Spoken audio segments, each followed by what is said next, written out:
Hello વિદ્યાર્થી મિત્રો, બીકે science ઇન્સ્ટિટ્યૂટમાં આપ સૌનું હાર્દિક સ્વાગત છે। તો બેટા, લાસ્ટ વિડિયો લેક્ચરની અંદર આપણે પ્રકાશના પરાવર્તન અને વક્રીભવનમાં અરીસાની અંદર આવતા જે અમુક શબ્દો હતા, જેમ કે ધ્રુવ, વક્રતા કેન્દ્ર, વક્રતા ત્રિજ્યા, કેન્દ્ર લંબાઈ, એ બધા જ એની વ્યાખ્યાઓ અને ક્યાં એનું સ્થાન હોય એ બધું આપણે સમજ્યા હતા। તો હવે આજે આપણે નવા ટોપિકની શરૂઆત કરીએ। આજનો ટોપિક છે સમતલ અરીસા દ્વારા રચાતું પ્રતિબિંબ। હવે સમતલ અરીસા દ્વારા પ્રતિબિંબ કેવી રીતે રચાય, તમને જસ્ટ એક્ઝામ્પલ આપું કે સમતલ અરીસો એટલે માની લો કે મિરર, આપણે જે ઘરની અંદર જે અરીસો હોય, મિરર હોય કે જેની અંદર આપણે રોજ આપણો ફેસ જોઈએ, આપણે એનાથી હેર સરખા કરીએ, ઓકે, તો એક પ્રકારનો કેવો અરીસો કહેવાય? સમતલ અરીસો। હવે તમે થોડું વિચારો કે અરીસાની અંદર જે તમે પ્રતિબિંબ જુઓ છો, બરાબર, કે પ્રતિબિંબ તમને કેવું દેખાય? તો તમે કહેશો સર મારા જેવું જ દેખાય। મતલબ મારા જેવું એટલે કે મારા જેટલી જ હાઈટ દેખાય, હું સીધો ઉભો રહું તો એ સીધું દેખાય, હું પાછળ જઉં તો એ પાછળ જાય, મતલબ તમે જે મુવમેન્ટ કરશો એની આ મુવમેન્ટ તમને ક્યાં દેખાશે? સામે અરીસામાં, બરાબર। તો આટલું તો આપણે જાણીએ, પણ એક બીજી વસ્તુ કે સર એક પ્રશ્ન છે અમારો। શું પ્રશ્ન છે? તો કે સર હું ડાબો હાથ ઊંચો કરું તો મિરરની અંદર જમણો હાથ દેખાય, બરાબર। તો એકચ્યુઅલની અંદર મિરરની અંદર કેવી રીતે પ્રતિબિંબ રચાય, તો આજે આપણે સમજવાના છીએ। બહુ સહેલું છે બેટા, ખાસ ધ્યાનથી જોજો। સૌથી પહેલા હું એક ફિગર ડ્રો કરી દઉં।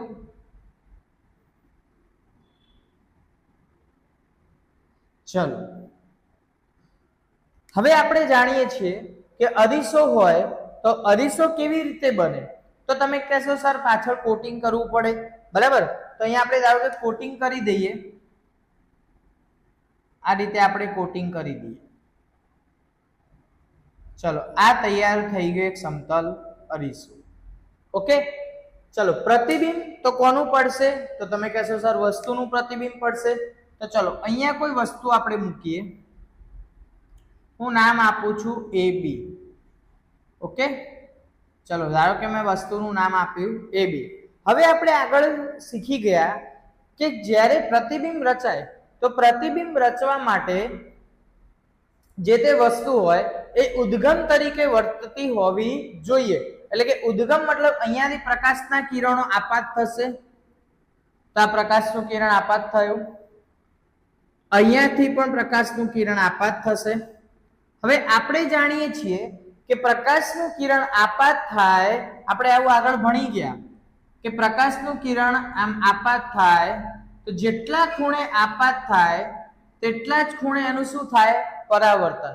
આવો પરાવર્તનનો નિયમ તમે શીખી ગયા, બરાબર। તો અહીંયા સમજો કે પ્રકાશનું કિરણ શું થયું? આપાત થયું। તો આપાત થાય તો અહીંયા 90 અંશના ખૂણે આપાત થાય, મતલબ જે એંગલે આપાત થાય એટલા જ એંગલે એનું શું થાય? પરાવર્તન। તો અહીંયા સીધું આપાત થાય તો સીધે સીધું પ્રકાશના કિરણનું શું થશે? પરાવર્તન થશે। એ જ રીતે અહીંયા ધારો કે અહીંયા આ રીતે પ્રકાશનું કિરણ આપાત થયું તો અહીંયા જેટલો ખૂણો બનાવશે એટલા જ ખૂણે શું થશે? કિરણ પરાવર્તન પામશે।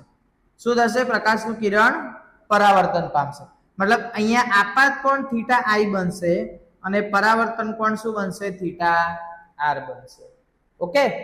હવે તમે સમજો કે તમને એમ થાય કે સર આમાં પ્રતિબિંબ ક્યાં બન્યું? એ તો તમે ખાલી પ્રકાશનું કિરણ આપાત કર્યું।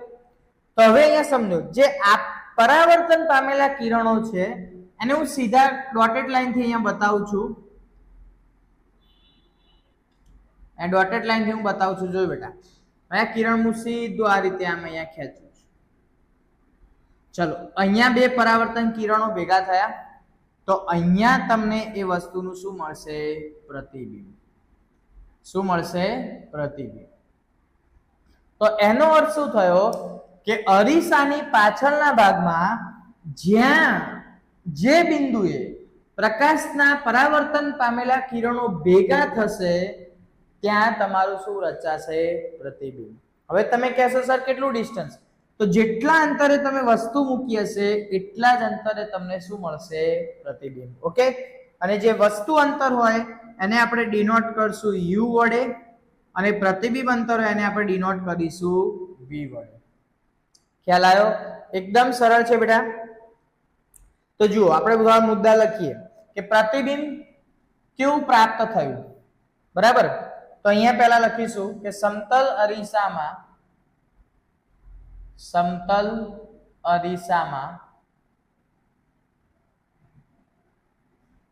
વસ્તુ જેટલા અંતરે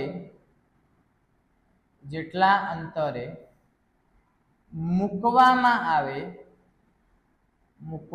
આવે તેટલા જ અંતરે પ્રતિબિંબ મળે છે, બરાબર. એનો અર્થ શું થયો કે સમતલ અરીસા માટે વસ્તુ અંતર અને પ્રતિબિંબ અંતર કેવું હશે? સરખું હશે, બરાબર. તમે 5 મીટરે વસ્તુ મૂકો તો તમને પ્રતિબિંબ પણ કેટલા મીટરે મળશે? 5 મીટરે. ઓકે, ચલો બીજી વસ્તુ. અહીંયા ધારો કે તમે વિચારો કે તમે મિરરની અંદર તમારું પ્રતિબિંબ જોયું, તમે એને પકડી શકો? ના પકડી શકો, બરાબર.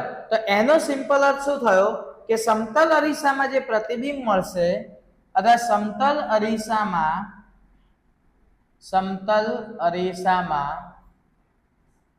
મળતું પ્રતિબિંબ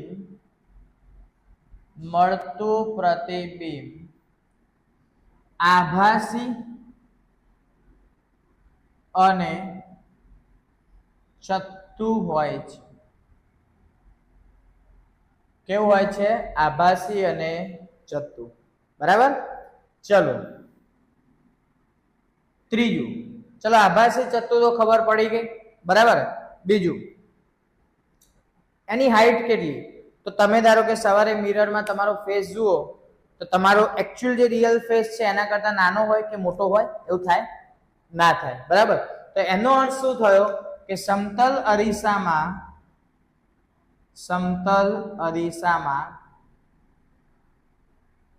મળતું પ્રતિબિંબ વસ્તુ જેવડું હોય છે. ઓકે. અને જે તમે સમતલ અરીસાની અંદર ઘણી વખત એવું થાય કે આપણે ડાબો હાથ ઊંચો કરીએ, અરીસામાં જમણો હાથ ઉત્પન્ન થાય, તો એને કહેવાય પાર્શ્વીય વ્યુત્કરણ, બરાબર. તો અહીંયા આ ટોપિક પૂરો થાય છે, બરાબર. તો હવે આગળ આપણે વાત કરીશું અરીસાઓની કેટલીક આકૃતિઓ. ખાસ ધ્યાનથી જોજો.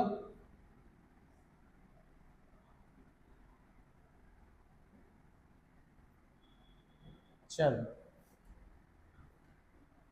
હવે હું અહીં ખાલી જસ્ટ ટાઇટલ આપું કે અરીસાની આકૃતિઓ.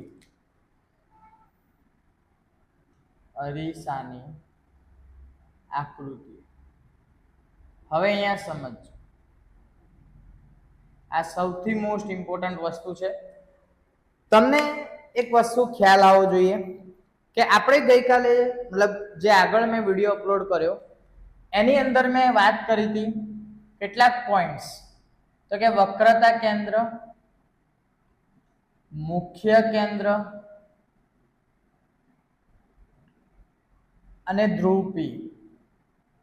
આ 3 પોઈન્ટ્સ, વક્રતા કેન્દ્ર એટલે C, મુખ્ય કેન્દ્ર એટલે F અને ધ્રુવ P એટલે કે જે ભાઈ અરીસો છે એ અરીસાનું જે કેન્દ્ર હોય એને આપણે શું કહીએ? ધ્રુવ P.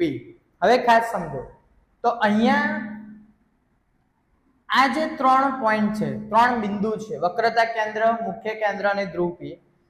તો વક્રતા કેન્દ્રમાંથી કિરણ પસાર થાય એટલે પ્રકાશનું કિરણ આપાત થાય, અથવા મુખ્ય કેન્દ્રમાંથી આપાત થાય, અથવા ધ્રુવ P માંથી આપાત થાય, તો આપણને શું તફાવત જોવા મળશે, શું ફેરફાર જોવા મળશે પરાવર્તનની ઘટનામાં, એ આપણે ખાસ સમજવાનું.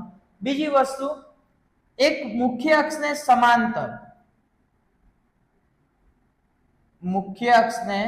સમાંતર કિરણ તમે આપાત કરો તો એ શેમાંથી પસાર થશે, એ બધું જ આપણે આ ટોપિકની અંદર સમજીશું. ઓકે, ચલો શરૂઆત કરીએ. પહેલે આપણે લઈએ મુખ્ય અક્ષને સમાંતર.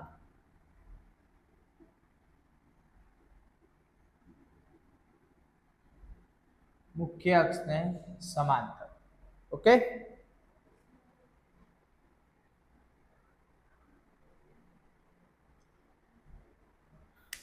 ચલો એની આકૃતિ દોરી દઈએ.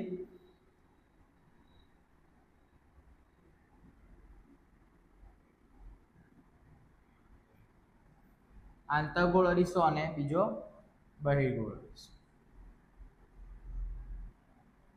ચલો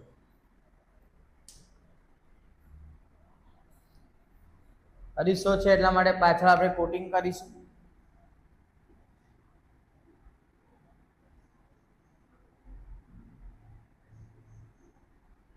અહીંયા પણ એ રીતે કરી દઈએ.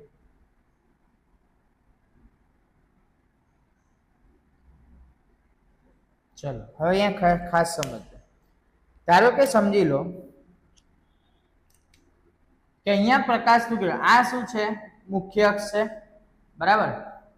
થોડું વ્યવસ્થિત કરી દઉં.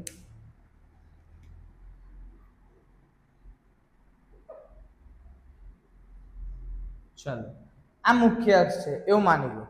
હવે મુખ્ય અક્ષને સમાંતર કિરણ હું આપાત કરું એ પહેલા એ વિચારો કે અહીંયા વક્રતા કેન્દ્ર સી છે, અહીંયા મુખ્ય કેન્દ્ર એફ છે.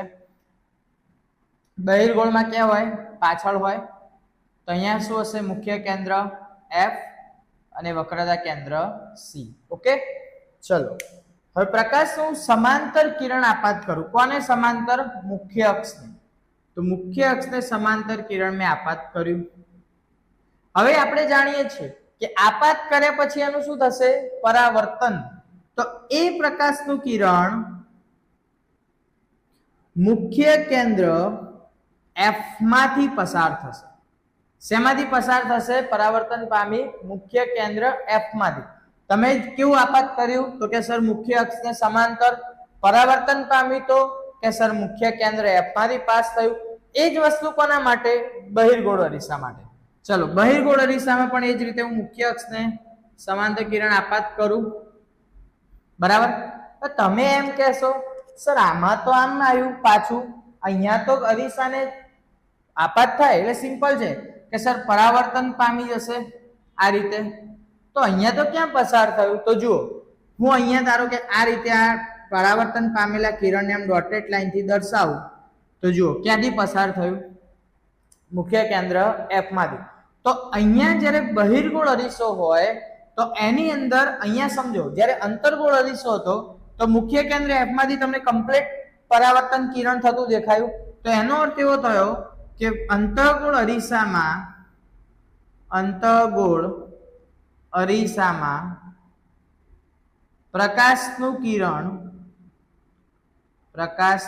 કિરણ કેન્દ્રિત થાય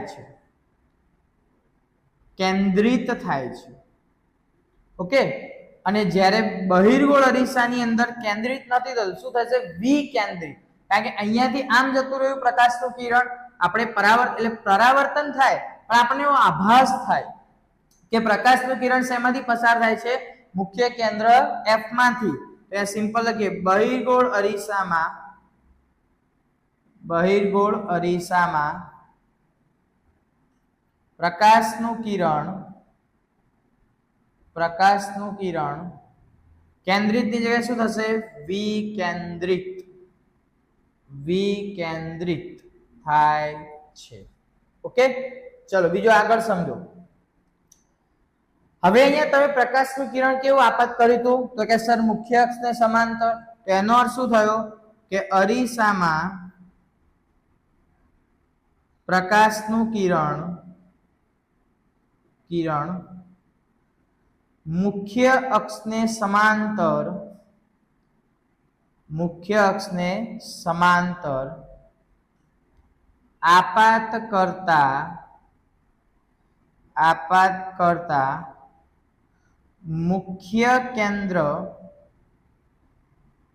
એફ માંથી પરાવર્તન થાય છે. શેમાંથી પરાવર્તન થશે? મુખ્ય કેન્દ્ર F માંથી. ઓકે, ચલો આશા રાખું એકદમ સરસ રીતે ખ્યાલ આવી ગયો હશે તમને, બરાબર. ચલો હવે આનાથી એકદમ ઊંધું, હો જોજો, એકદમ ઊંધું. હવે તમે કહેશો સર ઊંધું એટલે કેવી રીતે?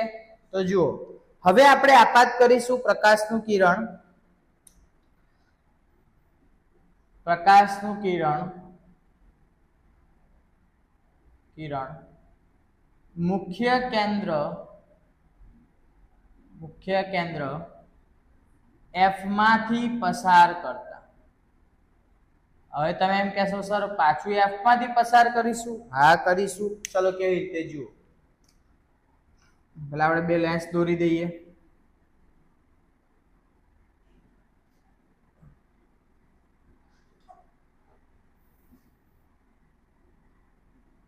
ચલો અહીંયા F અને C. ઓકે, ચલો અહીંયા પણ F અને C. ઓકે, ચલો હવે પાછું કોટિંગ કરી દઈએ લેન્સને, સોરી અરીસાને. અરીસા છે બેટા. ચલો આંતરગોળ અરીસો અને આ બહિર્ગોળ અરીસો. ચલો હવે સમજો. હવે હમણાં જેમ કીધું એમ થોડો અરીસો લાંબો કરું એટલે થોડું તમને સરળતાથી એમ ખ્યાલ આવે.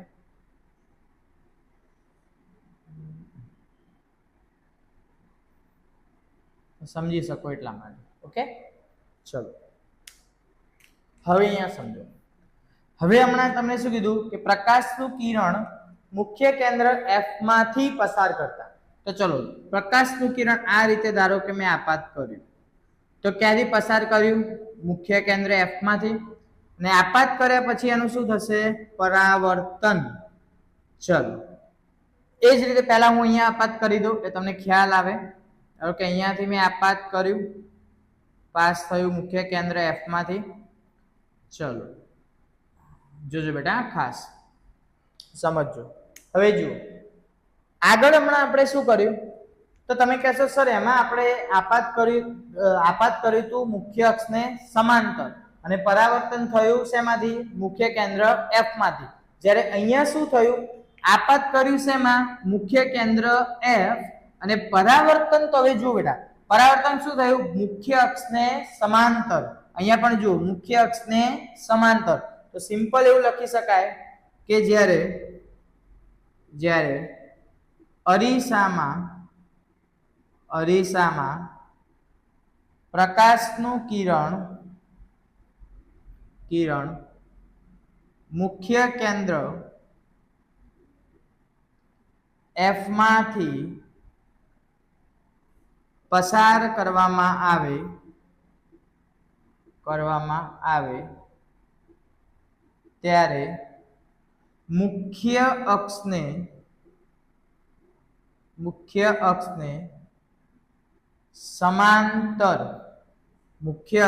સમાંતર પરાવર્તન થાય છે. મુખ્ય અક્ષને કેવું પરાવર્તન થશે? સમાંતર. ઓકે,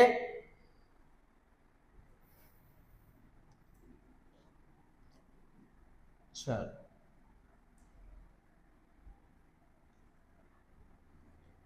એ જ રીતે હવે છે ધ્રુવ P. પ્રકાશનું કિરણ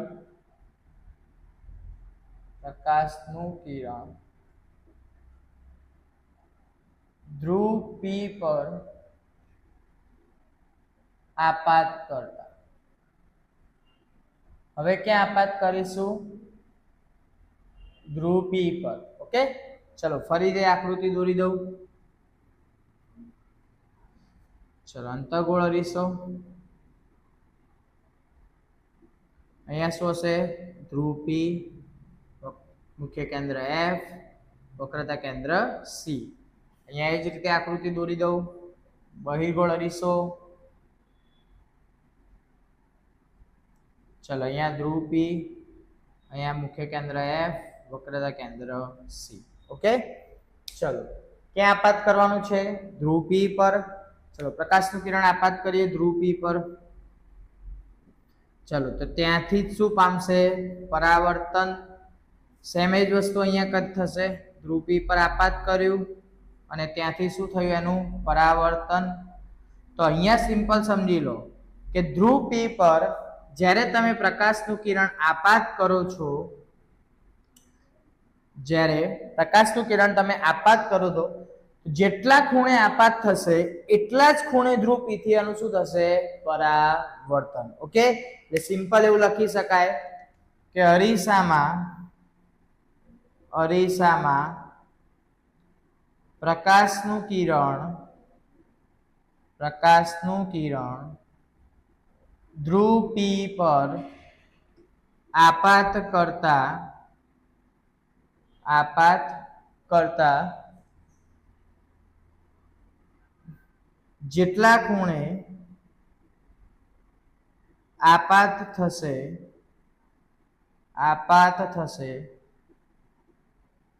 તેટલા જ ખૂણે પરાવર્તન પામે છે. એટલા જ ખૂણે એનું શું થશે? પરાવર્તન. ઓકે, ચલો એના પછી હવે વક્રતા કેન્દ્ર C. ચલો હવે ક્યાં આપાત કરીશું? પાછું વક્રતા કેન્દ્ર C પર. ચલો પ્રકાશનું કિરણ વક્રતા કેન્દ્ર C પર આપાત કરતા. ચલો પ્રકાશનું કિરણ વક્રતા કેન્દ્ર C પર આપાત કરતા. ચલો વક્રતા કેન્દ્ર C પર આપણે આપાત કરી દઈએ. તો ફરીથી આપણે આકૃતિ ડ્રો કરી દઈએ બેટા. ચલો પાછો આપણે લેન્સ બનાવીશું, એક અંતર્ગોળ લેન્સ, સોરી અરીસો. ચલો પાછો બહિર્ગોળ અરીસો,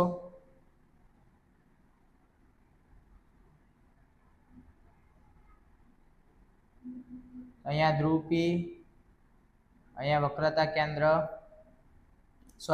મુખ્ય કેન્દ્ર F, વક્રતા કેન્દ્ર C. એ જ રીતે અહીંયા ધ્રુવ P, મુખ્ય કેન્દ્ર F અને વક્રતા કેન્દ્ર C. થોડું હું લાંબો કરી દઉં અરીસો એટલે તમને એકદમ સરળતાથી ખ્યાલ આવી જાય. ચલો હવે અહીંયા સમજો, બહુ ઇઝી છે બેટા, ખાસ ધ્યાનથી જોજો. ક્યાં આપાત કરીશું? વક્રતા કેન્દ્ર C પર. તો ચલો વક્રતા કેન્દ્ર C ઉપર આપણે આપાત કરીએ. ચલો આ રીતે વક્રતા કેન્દ્ર C માંથી આપણે પસાર કર્યું. હવે એક વસ્તુ ધ્યાન રાખજો, જો હું અહીંયા એક જ લાઈન પર એરો ડ્રો કરીશ. તો આનો અર્થ શું થયો કે વક્રતા કેન્દ્ર C માંથી જ્યારે પ્રકાશનું કિરણ આપાત થાય તો પાછું પરાવર્તન પણ ક્યાંથી થશે? વક્રતા કેન્દ્ર C માંથી. સેમ એ જ રીતે બહિર્ગોળ અરીસામાં પણ ધારો કે અહીંયા હું પ્રકાશનું કિરણ આપાત કરીશ, ડોટેડ લાઈન થી અહીંયા હું બતાવી દઉં. ચલો વક્રતા કેન્દ્ર C થોડું આપણે અહીંયા લખી દઈએ. તો અહીંયા શું થયું કે પ્રકાશનું કિરણ મેં વક્રતા કેન્દ્ર C પર આપાત કર્યું, તે ક્યાંથી પરાવર્તન પામશે? વક્રતા કેન્દ્ર C થી. તેનો અર્થ એવો થાય કે અરીસામાં જ્યારે પ્રકાશનું કિરણ